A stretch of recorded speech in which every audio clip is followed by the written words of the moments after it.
கும்பகோணம் தொகுதி அதிமுக வேட்பாளர் மாற்றம். ராமநாதனுக்கு பதிலாக ரத்னா போட்டியிடுவார் என்று அறிவிப்பு.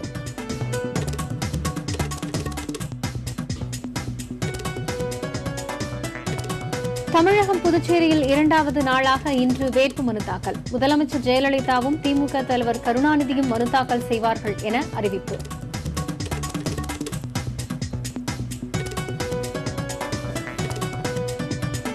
கோவில்பட்டியில் இன்று வேட்புமனு தாக்கல் செய்கிறார் வைகோ. பென்னாகரம் தொகுதியில் அன்புமணி மனு தாக்கல் செய்ய வாய்ப்பு.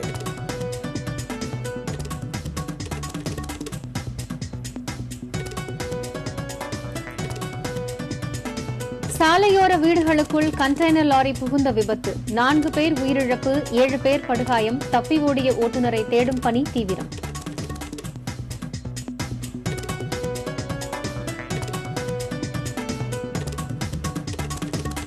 நாடாளுமன்ற கூட்டத்தொடர் இன்று தொடங்குகிறது. உத்தரகண்ட் விவகாரம் குறித்து விவாதிக்க மாநிலங்களவையில் காங்கிரஸ் நோட்டீஸ்.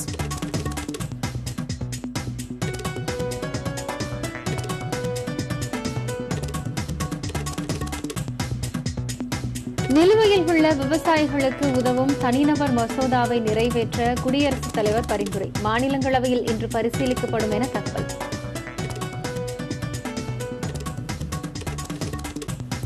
குடியரசு துணைத் தலைவர் ஹமீத் அன்சாரி தலைமையில் அனைத்துக் கட்சி கூட்டம். மாநிலங்களவையை சுமூகமாக நடத்துவது குறித்து ஆலோசனை.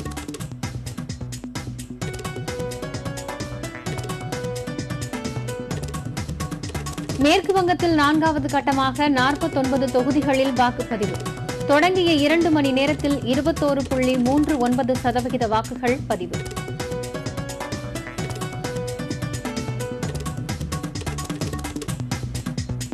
ஐபிஎல் கிரிக்கெட் போட்டியில் பஞ்சாப் மும்பை அணிகள் இன்று மோதல். வெற்றி பாதைக்கு திரும்ப இரு அணி வீரர்களும் தீவிர பயிற்சி.